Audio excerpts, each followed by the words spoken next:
Male, chakondi alner ke shur gwan kagat ke ye kozangaro hande moru ne shales kam chaben ke ye wale ke lesson in ke quarter in la ngai kona te kontin te kon ko Exodus ke nyen quarter ma rai kon ko udgan Israel chane chup ne ke der bok ko chane chup ke lesson in Baraudian ngai kona la te ne nyen ke 13 lessons so chane dot ke lesson in ang bakel imagine so mate ka tong wan de chai ri le kan nin dong wan ka nin di chuwa de ti guru bro la palpin ko book Exodus ya tang ne ko thon tama so gwa no dong ka kon nin ka ken jong ne tong ngon nyam to de ko dan palpin ka lieng ma gwa te ka tong wan long to ngi na kon today right kon get the bread and the water of life right kon get jurai kan piu taker jurai can a pew taker. And then go out and don't talk no more. So our memory text to mention Sunday, take Exodus chapter 16. Exodus chapter 16. Bear with me. Let me see if I can find it anywhere. So Exodus.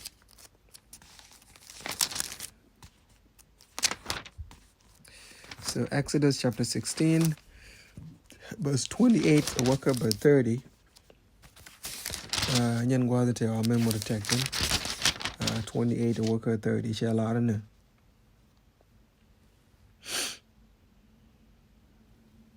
Chukunyal Moses yogi yen bialueka kana ruainika yobdien lok amani nei. Nane je an kunyal chaya kam chang longa. Kaka bakel nini baye a kama miet nini dangrau. Aramo kaye late gwazde te gwazde mintetin. Aran chiwarar ka borrow nini. Chunad kwa long ka borrow nini. Again in English. And the Lord said to Moses, how long do you refuse to keep my commandment and my laws? See, for the Lord has given you the Sabbath. Therefore, he has given you the 6 days bread for 2 days. Let every man remain in his place. Let no man go out of his place on the Sabbath day. So the people rested on the 7th day. Go. And wale, kwan rai continue, ka Monday, rai kon ke Quail, Quail kana Manna. So Quail kana Manna, Quail chalele kang quat gwa ma ka tung nora. So dio mate ka nei ngai ka di din chala kang quat an kang quat kana menen. But chalaran go muy konyal ke Israel ke Manna kane kang quat. So a dit, no. Mostly an Quail dit the chet katana take a ngej can like those clean birds till la jamke.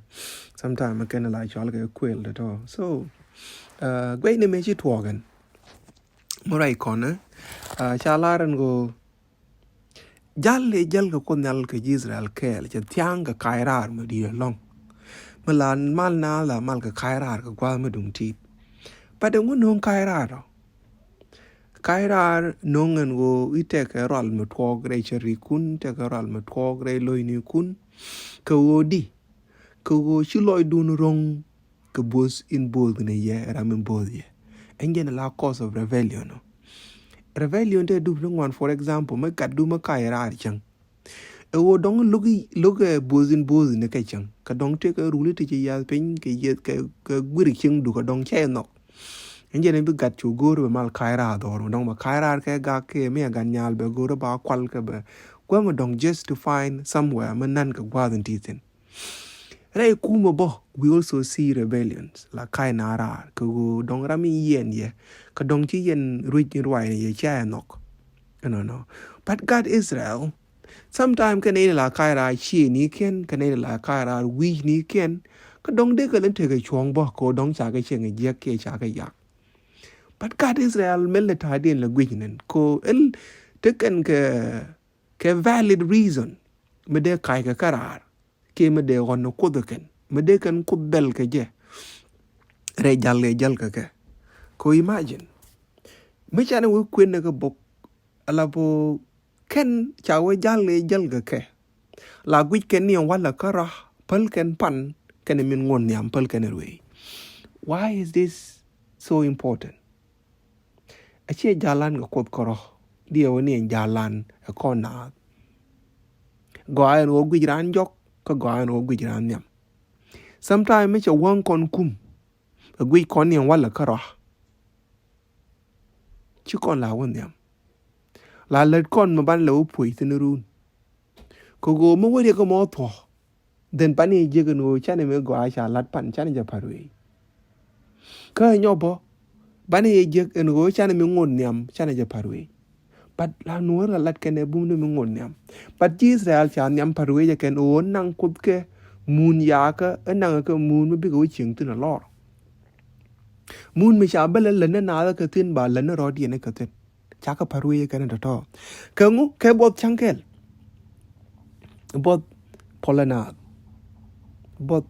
polanat cha kon jogre rai ko da warik dial tin la wan kana na da wan kana ko kwen ko ngai gwen jeng ni jen o riak enyen gwa den riak dan tin kone ti la na e chi ke nuore ko ro chen me jane jek ba ga Israel aran ke lu me shol ke aran riak de ke lu kwen gwa den nang na tin kwen gwa den jojo jira me jek tin gwa kwan. I mean, a lot of things can test, can temptation in the alke or ni the array right quote. Do no chiga can the al one no or ni to one cannot and go one can them. No. Ko mugwi corner God Israel can get join. Paika red ni year, Paika camera get no boom boom. Chung a roll ka guame why chung in janang one with the Indian. Chatim one month can. Lavo on quack the aleno ka along chi cool talk 1 month carada. 1 month and 15 days. Cherme 45 days. Ka chang in nang wan we di di nyen chang to kan ral ke je. Dama. Me ke yene de cha yer mu di cha bak ku idun. Der ara chu paru ga 1 month ka rade. Abi ajal ko kut. Bia bom ko nyalen di.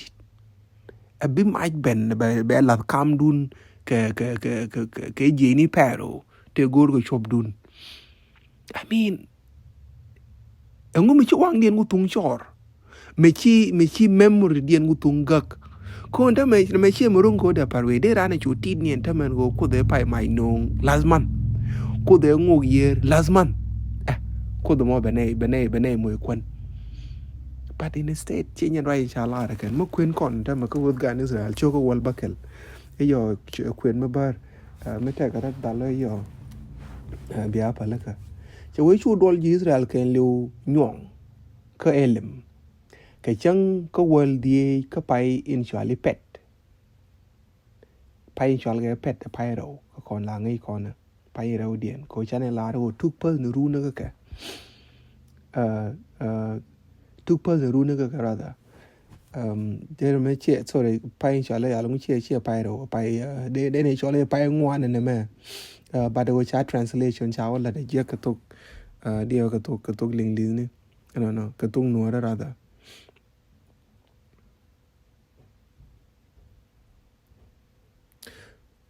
So on the second month ngay con này cháu ấy này ý phải bia phải nhầm điền cái cháu cái dưa cái bà giờ lắm cháu cái dưa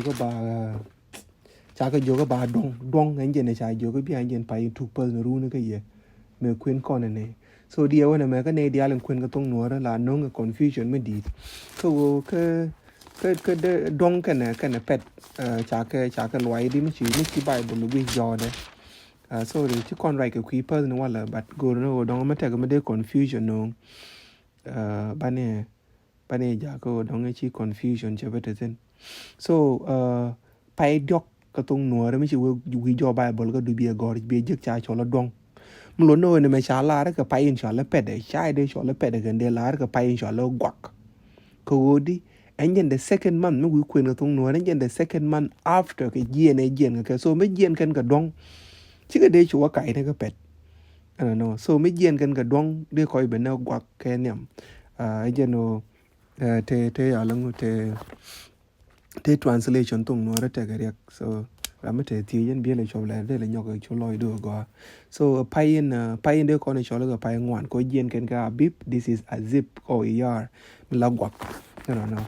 So ka payin chol ka I gwak de ri de no. Ko kana translate de go.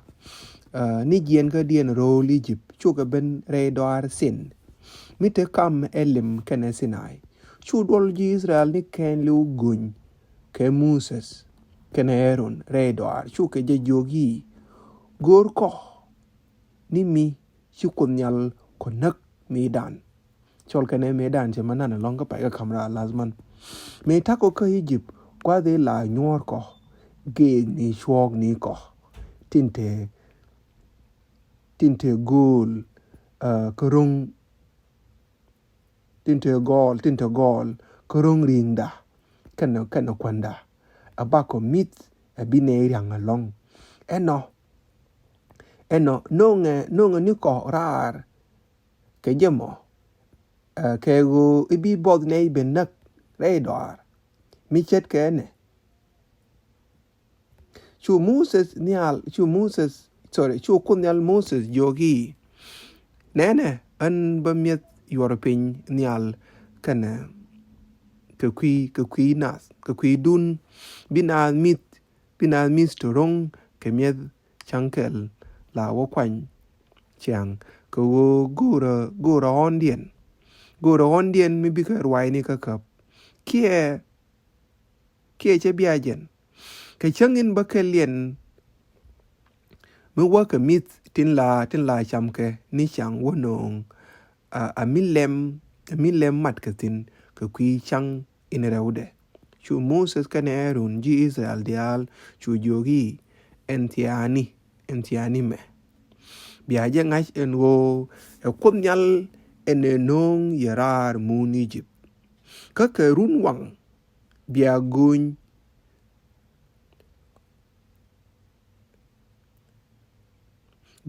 kunyal nen ko go che goy ni kun ke jeling ke go e puch yen chia goy ni ko ganye ni kunyal poinde chu Moses ke jogi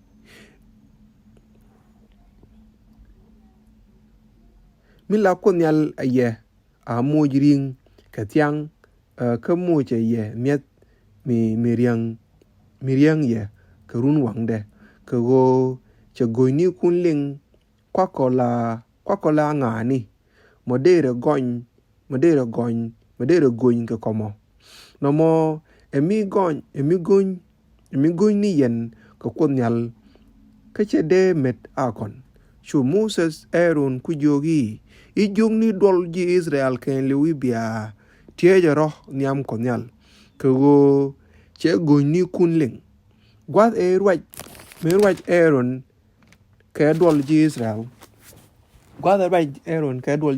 dial chuga da doar del gwech nene chu boy kunyal ke chu goy kunyal joy rei pore chu kunyal Moses jogi che goy ni gan Israel tin cha goy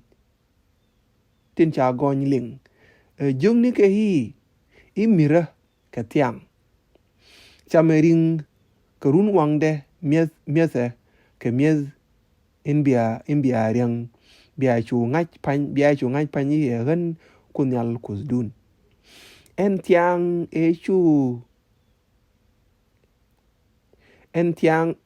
chu ngej ni ben so ne cha pan wi de I kang kwot then gwa me ka ba me chal balare ngej ni kan.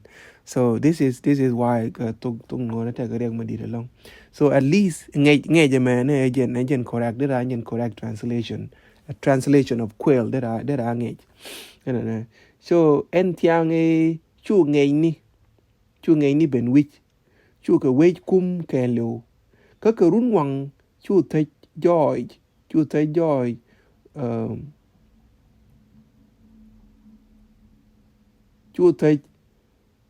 jo wej tiang ling ka me wa te jen jo wej chu te ke mi nying mi chet ke pat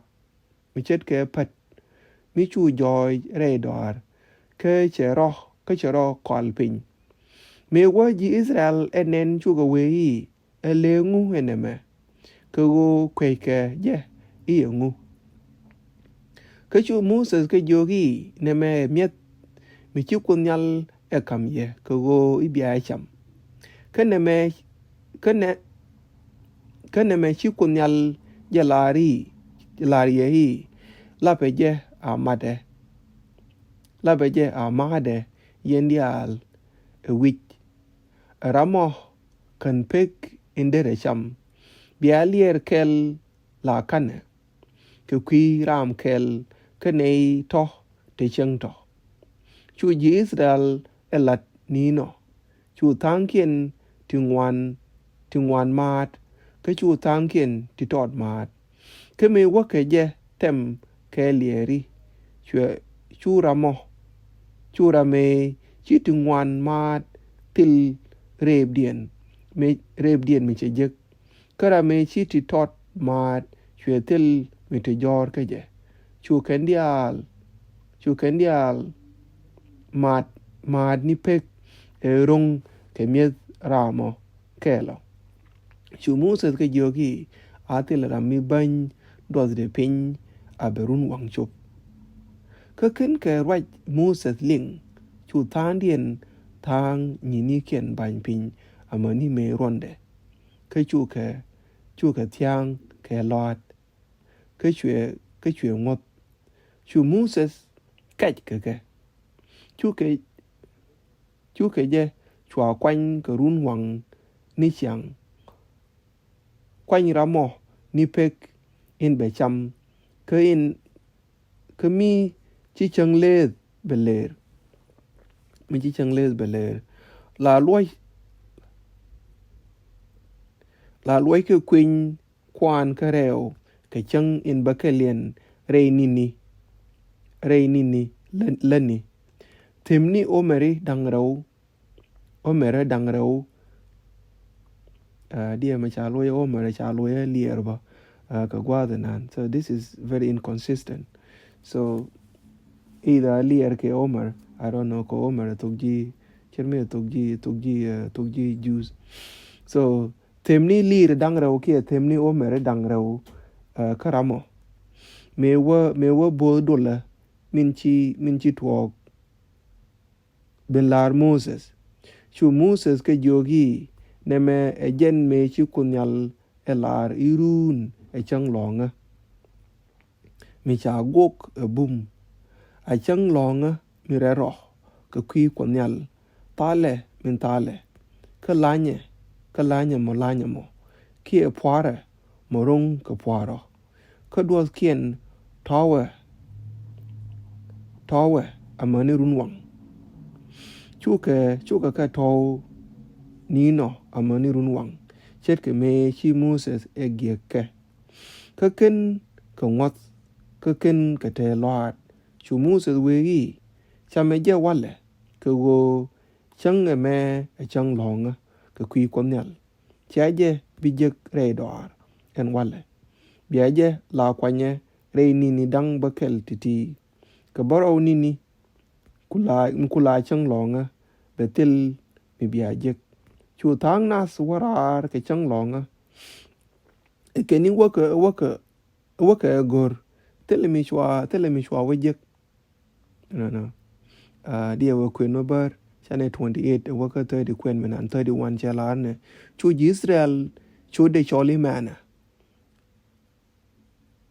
chet chiang de ke ruang mi bil mi bor ke liem de chede ke pam mi cha pat ke twar chu Moses we ne me min chu kunyal gok alier mies ba to kwai kun dial ke go ibike mies e cha tek ni ye re doar me kame yerar mun Egypt chu Moses eron jogi kani twok atem lier mies manaka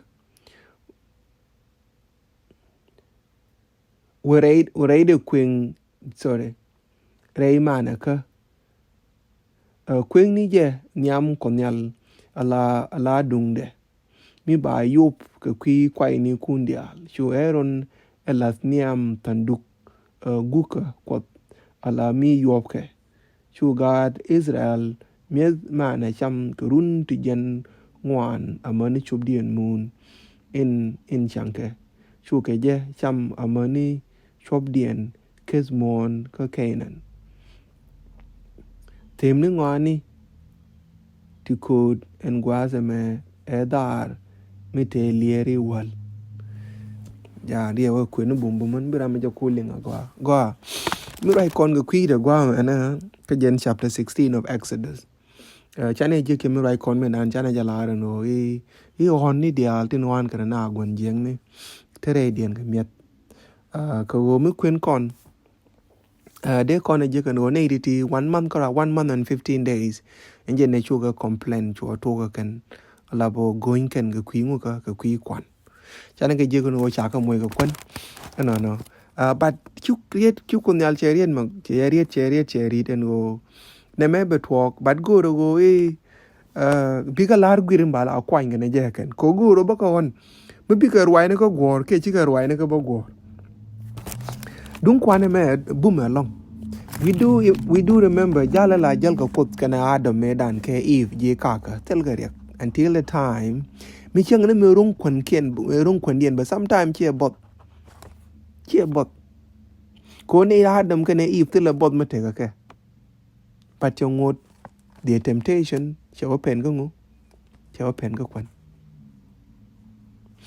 Jesus ba me we be we mon ne one baba one je gwan jeng ni cha jo lui ni pom ne jurai that good thing can fail mi chi we ka Esau kana Jacob and Esau and obi dide be jen ka Esau to ga ka go cha wang no kum ka bot gwa ni cha wakak tin then chi dide che to ke chwe ya das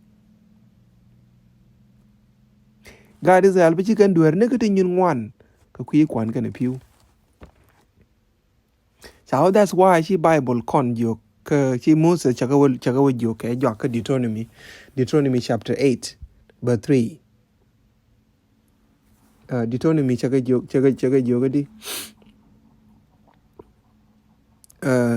verse 3 chakalar he humble you and let you be hungry alawa jene che loy pin ke che moy ke bot and fed you with manna which you did not know ke chwe mies ke manna me kuyen nor did your fathers know that he might make you understand that man does not live by bread alone. While it could name ko be nye ko di ichirantik kemiet kara. But man live by everything that proceed out of the mouth of God. And wo take ran getin di alen bagra to. You see, that was the lesson they come done. It is also a lesson makam konan wale. And wo mi de miet kana ka da dor ke ona la wan gana kono bo ke mi chamke. De kona ngai gwa men go kunyal enjen ngo enjen la mi chal ke mo sustainer ke a provider. Enjen la min chakon ke enjen la min kam kon ngu enjen la min tek kon ke je. E wo ba kon miet ken wo chakon be miet el mahem tek kon ko kut. Ne miet ben wo ba kon ja ke tek wo chu kunyal lar. No. So gwal me la bo wade chub loy dan go chiran tek miet kara tek ran ke riet in bara to kot. Wanje ne ja kam ne iti what a good news. No ka cha chu prove ke. And man I me cha kam ke me dan. Che ko go dong bi ko the prove ke kara de no more. A wa ken ba chwe ke nge ka kap sabas ke je. Ko why is there a connection between food and Sabbath? So go me chet ken me rei mies ete ke the lesson ne chwa go ba ngini ke nyam after cha ngaje ken go yu kut de njara me la chak dun ke njara me tek yen ke je the next thing they need to know is Sabbath. Why? Sabbath is celebration ko go ba kun nyal income konti dia ba loy thank you ke jen chang me chet ke chang mo e chang mi chukun nyala ria ka en o de rande de kan le bete ga mat de kan le bete ga nyur ke chang mi chat ke chang mo la mong ji ching mong mo go kam ko kan ra min che chak en jen la chang long mo ko go dia wa me chit te ria ka me da na go chak ga long o de kan kut parwe if they have no weekly reminder of the goodness of God. Mala team karodian goy ko nyal ni chang every week every day. Chicken could de chu parwe ke 1 month ba chu tung no complain ni right away. It's the same thing with us ban wala re jalan ko kut kel. Chikon kwen ni nin te cha boy na kon. Jalan ko kut kel go re daily thanksgiving and weekly thanksgiving. So ke chang long awa ke jen jok ken le awa la te ke news ni da ngwan news ni te gai na da ngwan te twok to remind them and wo kut te kel ka be ka remind ba ka goy ko nyal awa te ke news te gai na da ngwan te la twok every week re joka na ka bakel awa la dem ko nyal kin kana menene te ko ma dem nyal e go ci kun yalla ñoos ke ci kun yalla lat ke riet kun yalla inshallah la dem kon every morning every day ke ni nang bakel ke changin enyen ke la George la miracle ke la mo miracle rew de o di ke Friday me ci penin ga Friday la bo ci one Friday every Friday enyen ko la je miracle every Friday ke rundi jen ngwan every Friday for 40 days for 40 years rather la luj dem de ro ne kareo la re bro kareo and portion la twoga tin no pat me twoga na la miracle bakalen me sha mana me sha to ken ge chang mi chi mo Saturday forgive my language yen gwar chi bai ko go no je la nguze ka bete ke lot but me a Saturday shungut ka tile lot. That's what happened. Tell me, that was a miracle. Not for 1 week, not for 1 month, not for 10 years, but for 40 years. Karundi Genwan. What a miracle. Min donganyo. Ke Sabbath. Till a man met pen. That was also a miracle.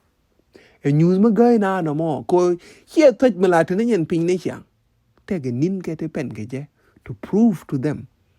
And which you kon melate and or me ne chiang. Tuoga go kwen michu kunyala la. On the Sabbath day, not for 1 Sabbath, not for 2 Sabbaths, not for 1 year Sabbath, but for 40 years in the wilderness. Telemana mala dem ke Sabbath. Those were the miracles. Till our talk again go done. So muluno go and Sabbath in tema ki chang long a wa de ti de kan mu kwen ko na ka jen cho ka wal ba kelen pa kon to tin ba zin nang ra wi ngwan de nin chana kwen ni mena ne ke memory text. Verse 29 che ga joga di na ne je an kun nyal she ya kam chang long ka bakel nini baya kam miet nini dangro ramo kaye la ta gwalde min tetin ramo chuwarar ka boro nini 16 chelarne see the Lord has given you the Sabbath, therefore he gives you bread for 2 days on the 6th day. Remain every man in his place, let no man go out on the 7th day. Read me shall come no more. Mulo no te me cha we na na you kun na le che come is a gift che come here. See? La bo Sabbath here me nang no duor ko kon. Here me pin no kon ta dan. Here me te me pin ne jo kon. And me take a me come ne jo kon. Is a gift, is a blessing. A much ko kunal. That's why me Jesus ben tela jo ke yen kwar chang long. cái chia go yan kwar chang long ka ra ba che la re chang long jen lat ke je ko kwi ran ni che ran cha la ko kwi chang long is made for a man ko de ran te ke communion ka no ko de ran le te ka long re ye ni ke re lat mi chu tin ke nin bakel. This is a gift. Thi kel ma cha kam kon gwa ma la good ti la good right da ne go na the one no ken met che ku te yo all of us we like food kon dial no kon me cham kon ene ran ko kon e chang jo jo ba ran la ku te nga ko no met che to kon dial no kon met. We were created to like to eat. Cha we cha ko kon ko de kon kon ba mi cham kon ba de kon no. The rich abundance of food growing out of the ground, our original diet, revealed not only that God wants us to eat, but that we are to like what we eat. Awa go ideal le chukun yal ga chak me dan na ka de yen jis juai ni tin dial dong go tin te chak. Awa na mo nyu the je di ha. Nyu the je kon go kot point de. Chi chang na kon go de kon mit ba. Go to jail, what they call me, the chap corner, but they call a knock. That's why I need it out. Yeah, I take a grave and go along with it. No. How, though, can this wonderful gift, that of food and our liking to eat it, be abused? Why they much a go me, which I come corner. Go much you don't they call me the much me I come corner. Make it the other con jack and go back and chum. Gul kun de jeno bi loy dan tes ke te cham kon kene pat kwele tuoge di ke de tuoge di no de mo go me chet kene me de yar. Yes chi roi ko kon nge ke me shala temperance maybe chi nyen roi ko kon wala but yo be de kon yo kam ke le me de cha kam kon ngwa me. It's not only the food we eat, it's an overall appetite nuk dan ke titia awade kon dan nge ke me shala temperance chi duo de nok kum nong mutin babal. Normally la tuoga de temptation into one ga de on into one de ga tuog tin akun el pos kon chana pal kun merel goida ro ga jitas lo ay gwara ke ngijin chingi ne ko ke ku jal e jalle ka gar Israel kel ko bine kul nge gwadin ke gode ne jal in jal kel in jal ne kel ke jidi ne yakulatit gwadin lo ko re nywana da chene ke nywan ne chi nywan ga gar Israel gwadin me kon ba ka kon nywanan wala luang ne gwadin ko shine ba pane check re jalla ka jikel ala gwaji ka kwi go yedu kan pus dial tinje kam ko re chang longa ka me mis dial ba tinje pos no ko lo ko ba ko jine re dien go gwana jin ka teng ne ke riet tinje lar ka rodien ala gwaji ka malbe ti go ji goy ki chudu ki chul ka de la kwara. Amen.